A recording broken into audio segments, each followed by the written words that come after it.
In this video, we will explore how the sale history report works in WinkSell and how it can help you in your business growth.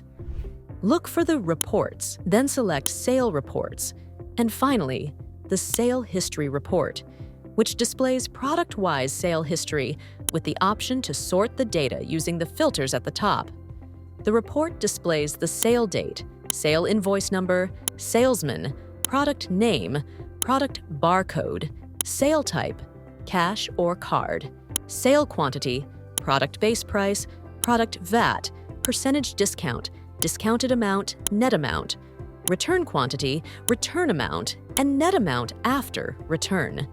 That's all about the sale history report. This comprehensive WinkSell report helps gain accurate insights into your store operations.